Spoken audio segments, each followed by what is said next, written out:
Hey guys, welcome to the next episode in the Return to Liverpool on FM 13, and this is the season review for 31-32. And, well, what do you think? Of course we won the league. Now, this one really backed up what I was saying last time when no challenges. No one really took us this year. It's sort of been a combination of when there has been a challenge, they've beaten us to it, and then at the last second they went, here you go, you can win the league now if you want, so we're finished.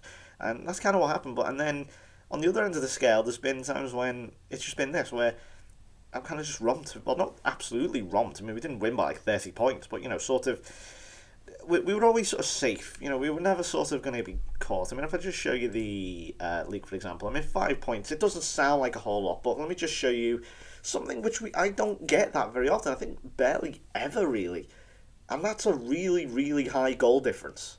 I always used to struggle with the goal differences, especially on FM12. Not so much on this one, but on FM12, I'd always win the league or whatever with a somewhat high, but not monstrously high goal difference. But I think this one's pretty high. I mean, plus 67. But we scored probably a high, for me, definitely, 113 goals. That's a lot. An awful lot. Um, Especially, when we take into account, that we only conceded 46, which is, a little bit uppish from the rest. Obviously, like Brighton there in second. Also, congrats to them, I suppose. That's the closest they've been in a very, very long time. Arguably the closest they've been since I was there. And they were distinctly clear ahead of Man United there by 13 points in third. Man City down in fourth on 70, not far behind. So you can sort of see. I mean, we saw it. I sort of mentioned it at the time about this time in the last video. There was sort of us and Brighton sort of just accelerating away a bit from the rest of the pack, and that's kind of what happened with City there in fourth, Arsenal in fifth, who have again shown good bounce back ability, I guess. Chelsea in sixth, Tottenham getting much better now in seventh. Not sure if they've got Europa League. I can't exactly remember who won the cups. Obviously, it's not us since we got knocked out of both, quite embarrassingly, especially like Huddersfield 5-0. West Brom, Blackburn, Cardiff, West Ham, Crewe, Wigan, Villa slipping down there. Really don't know what happened to Aston Villa. They, of course, were in the Champions League at one point. Well, supposedly being in the Champions League at one point, then, of course, got kicked out by Chelsea. Millwall, Forest, Swansea, and then getting relegated out Wolves, Ipswich, and Sunderland. The teams then coming up to replace these three are going to be Charlton, Southampton, and, believe it or not, Lincoln. Lincoln City. I can't believe this. They are going to be in the Premier League. Lincoln. I showed this previously, but they, at the start of the game, where are they? I think it's got rid of them. At the start of the game, they are in. Let me see here. Blue Square Bet Conference. They're in the conference. I think probably even the conference north, maybe. No, not the conference, but they basically started in the conference at the start of the game, and now they're in the Premier League. Unbelievable. Hull and Watford, two promotion contested teams in real life, of course, getting relegated there. Chesterfield actually surprisingly high. Everton have recovered back up into 10th. Dover have actually done quite well. If you look at them, look at Dover, man. They're even worse.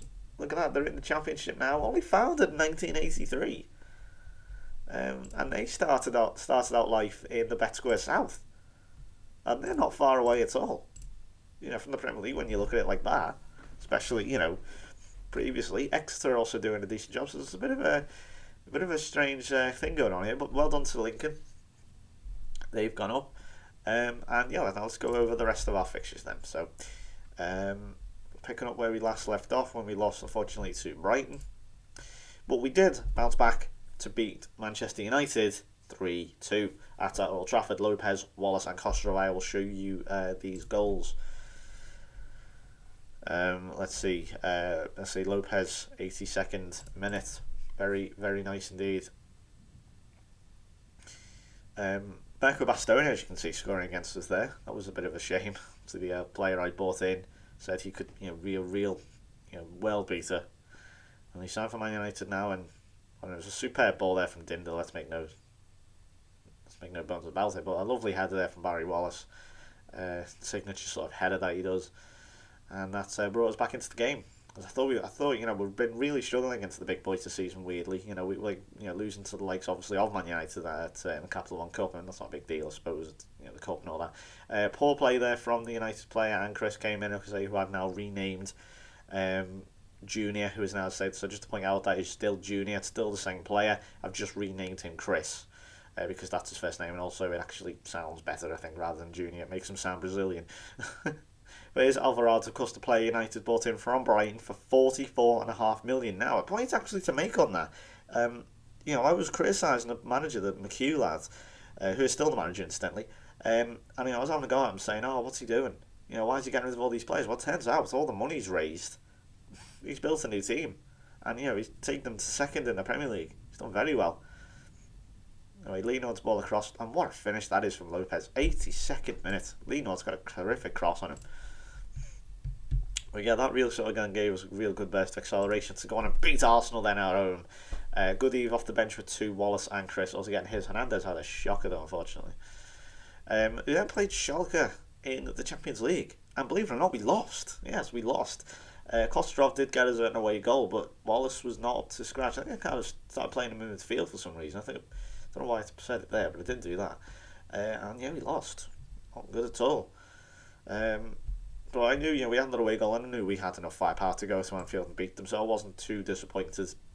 As long as we were still in the game, I was thinking, okay, it's alright. Good Eve again coming off the bench to score, and Kemp and Lopez got two, as well as Jair Alsori also chipping in with one, as we beat Blackburn 6-2. That's a bit of retribution for earlier in the season, losing at Ewood Park. And another draw with Crewe, believe it or not. Lopez again scoring against them, as Russell did have a poor game once. Incidentally, Russell is the winner of the European Golden Boy. The Golden Boy is the reward. It's basically the Golden Ball for young players. Basically, in a sentence, it's just the Golden Ball for young players. So yeah, he's one of the brightest prospects in the world at the moment, or certainly in Europe. Wolves beat them 4-0. This again is a young team. We've got Seagrave playing there, Fry, Russell, Higuito. But Good Eve again scoring. He's on a good run now. Gordon also, and Russell. And then, I knew we'd bounce back. We certainly did. We beat Schalke 5-0. That's quarterfinals of the Champions League we're into. Mormon scoring. Seagreaves also scoring there. Eric Seagreaves, the youngster. Godoy, Torre, and Lopez are scoring there for make it 5-0. So that's 6-3 on aggregate. Godoy in the first minute or so. Seagreaves, Torre, Mormon, Lopez battered them. They had no chance. We just came flying out of the gates and scared the living daylights out of them. 1-0 against Cardiff. Had a few good run home games. Chris scoring the winner. Well done, lad. 3-1 against Wigan. Don Goodeve again scoring two. Torre also chipping in. We then lost the first leg again of the Champions League, this time to Atletico Madrid. Pepe Hernandez, though, did give us an away goal, so really it was a loss, but it wasn't. It's sort of, yeah, it was okay, but, Kemp didn't really have a good game, but what can you do? Millwall again got a bit of retribution for the earlier loss, with Hernan Godoy getting two, Fry also scoring, as well as Kemp off the bench. And then we won again on the second leg and won the whole game. 3-0 against Atletico Madrid. Chris scoring again. Wallace and Kemp having a much better game this time. Kemp obviously chipping in at the last few minutes. But Gaston Ruiz also having a good performance. I'm struggling, though. Well, it's not struggling. As you say, they didn't even have look at that. They didn't have a single shot. Domination. Absolute domination. Massive shame, though, about Gaston Ruiz. He is contracted to Liverpool. But, check this out. Offer a new contract. Not interested. His agent is, without a doubt, the absolute most... I can't even think of word to describe, but he is the worst agent I have ever came across in my life. We've had about 6 attempts on a negotiation. Most of the time it came down to wages. He was a rotation player and he wanted more that was beyond the call of a rotation player. And we have eventually then toned down his wage ask so we could actually fit that into a player who was going to be a rotation player, so that fitted in. But do you know what he then got pissy about and could not accept? An international cap bonus. He wanted £55,000. We were only able to offer him £44,000. He is now going to leave the club because of an £9,000 bonus. Oh, sorry, £9,000 extra in an international cap bonus. That is now pathetic. I also notice it says Dover Athletic on the top. This game is so broken. So yeah, we're into the semis again. Surely not. Can't do it, surely. Aston Villa 2-2. Lopez and Loz getting us a point. We were, settling at this point, thinking, right, okay, we're still powering ahead of Brighton. And Brighton we're keeping on our tails, but a point at this stage wasn't all that bad. But we have to make sure we keep on winning. But we didn't do that, as Owen Waterhouse did save us a point. Velioglu did play nice, did play very well actually, but Waterhouse got us a point at Portman Road, but at this point I'm starting to get a little bit nervous. And another third consecutive draw, but this time actually not bad, as we got the away goal at Man City in the Champions League semi-final. El Lopez again, what a signing he's been. I mean, I thought maybe, the weird sort of transfer that that ends up with him. Of course, Liverpool buying him for what was it, 12 million, selling him on for a few years later for 15 million, and then I brought him back for 18 million. But he's been some signing, let me tell you. We then played Tottenham. This was, I think, the time when this game, I knew we'd won the title after this. I could just tell. Russell scoring a penalty, Don Goodeve scoring two, and I think this was the game where I think we psychologically won the league. That game, really good one. We then played Man City at home and won 4-1. We're into another Champions League final, ladies and gentlemen. Chris again having a man of match performance, absolutely fantastic. Kostrov, Glukov, Wallace and Kemp scoring. They weren't that great, to be brutally honest. They again, I don't know if it's because of the whole Champions League factor or whether, I don't know whether Champions League, European nights at Anfield actually are implemented onto this game. But we just came out and were excellent. Absolutely excellent. Yaya Toure wasn't at his best, but still that did not matter. Ladies and gentlemen, we're into another Champions League final. Surely to God, we're going to win this one. Let me tell you. We then played Man City. Again, and won 4-1. Again, Wallace, Kostrov, and Alega and Kemp scoring. Very, very fun. Unfortunately, it could have been 5, but Lopez missed a penalty. Praising him. Now look at him. was that no goal? No, sorry, that's missing a penalty, isn't it? Yeah. Nottingham Forest then 2-0 at home. Tay and Goodeve scoring, and I can't try and remember. I think that might be the last game. So we've got the Champions League final coming up. That's 5 in a row. This will be my 7th Champions League final.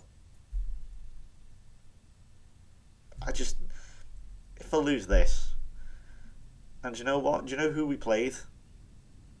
Well, not Sunderland, clearly. I think this was the last game. Yeah, this was the last game. I see Sigrids and Nagita, Velioglu scoring. Played just a young team of most of the players who weren't going to be playing in the final. The final itself was in the new camp, this one. We've played all over the place. We've played back in Istanbul, we've been in Moscow, we've been in the Bernabeu, we've been at, I think I've been at Wembley. I think where else we've been. I think we've been... Yeah, I think they're the only ones I can remember, but we've been to a fair few places. The problem is, it is at the new camp, and we're playing Barcelona, so it's in their own backyard. Now, there have been times, of course, most famously when it comes to Liverpool, they have also played a team in the final in their own backyard. That, of course, was Roma in 1984, played them in the Stadio Olimpico, and of course Liverpool won on penalties, the whole jelly legs thing from Bruce Grobbelaar, if you have good memories, or watch LFC TV, aka the History Channel. But surely then, the odds were in our favour. Is it 7 times lucky? No. No, it just isn't. It just isn't happening, man. Don Goodeve came off the bench to give us a lifeline. I don't know what to do. Lee Vaughan, American. Where's he from in America? Incidentally, New Orleans, LA. Oh, Louisiana. Sorry, I was like LA. Louise Costa is New Orleans, Louisiana. Is New Orleans? Forgive me, I'm not the best at geography. LA, whatever. Anyway, it doesn't matter. Barry Wallace, you go to the Champions League final. You're captain of the team. You're arguably the greatest player the club has ever seen. And he does that. I mean, I just didn't know. I knew when he was having his off day. I can tell when he has his off days, and he does have them. Not lying, he does have them. But here we go from a corner. Moerman's head away. I don't know. I think we just looked a little bit slow. We just looked slow, and Barcelona really took the game to us. And when it comes down to just one game, I think we could probably beat them over a couple of legs. But yeah, I think Spielmakers probably should have done a little bit better. But in fairness, it's a good goal from Vaughan there. It's just I'd never see the day an American playing for Barcelona. This doesn't look right, does it? Not even sound right. But yeah, they won it in their own backyard. I mean, nice little turn there from Soglia. I think Spielmakers has got to hold that. In this stage, at this level, and with his quality, I'd expect him to hold that. But at this point, I was just, 71st minute, 3-1. Half time, I was thinking, Istanbul, no way. No way. And then, this happened. 1 second, hang on. It's a good finish as well, this from Good Wait for it. Wait for it. It's a long highlight, I think. They kind of give it to him, if I recall correctly. It's like Athens in 2007. I've just removed this game totally from my brain. I don't even remember Dirk Kuyt's goal in Athens. It was a header, wasn't it? But yeah, good goal, bang. Godoy giving it there. Don Goody, fair play to him. He's got a goal in the Champions League final. You can't argue with that. But that's 7 in a row. 7 in a row. Sorry, not 7 in a row. It's 5 in a row. But 7 finals. 2 with Brighton. The first 10 years ago against Barcelona. 10 years ago in Moscow. Then 3 years later against Man United in the Bernabeu.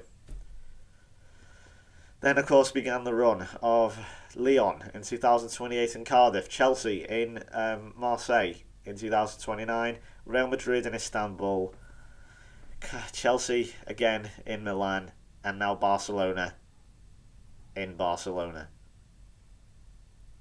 I don't know what I've got to do to win this, man. I really don't know. I mean, look, we've bettered Real Madrid's record of 4 straight. No, sorry, 5. Yeah, we've now equalled Real Madrid's run there of 5 straight finals. Look at that, 13-17. Look at that, they won 4 and lost 1, of course, to City. Let's have a look at their run. They went from London to Lisbon to Cardiff to Istanbul to Milan. Yeah, it's all in order. So next one then will be the Stade de France, we can assume, and then it'll be back to Athens and then Berlin. Then probably Wembley, and then Moscow, Rome, and we started again. Oh no, sorry, no, we probably would just go in that order. It hasn't been at Wembley for a while, has it? No, because it likes Wembley. It really does like to haul Wembley out. But yeah, Premier League, yes. Everything else, no. If you want to include the Community Shield, then go ahead. But I can't win this. Somewhere, Miles Jacobson has put in code saying Judd will not win the Champions League. I can back out and quit. I mean, you'd think at this point any normal human being would have just backed out and quit. Losing to Barcelona, think, no, fuck this, back out, quit, start again. But no, I'm not going to do that. I'm not going to back out and quit. I'm going to do this properly. I've not done that at all on FM13. I've not cheated at any point on this game. I just want to make that clear if you are having them thoughts head. No, it is absolutely 100% genuine. If we win the league, hey, we're winning the league. I can't help that. I'm not going to cheat anyway. What's the point? Why would I? What would I gain from that? And don't say money because I don't make enough for it to even moderately, condone it. So, I'm not KSI. I don't have 1 million views a video. Come on, if you're gonna use that excuse, come on, at least back it up with good evidence. Just a point on that anyway. So yeah, there we go. Still nothing. It's a Premier League, yes, but there's our pre-season. I don't know what to do, man. This Champions League thing, it's turning into a problem now. Anyway, I will see you then for the February review in 2033. So cheers for watching. I will see you next time. Bye bye.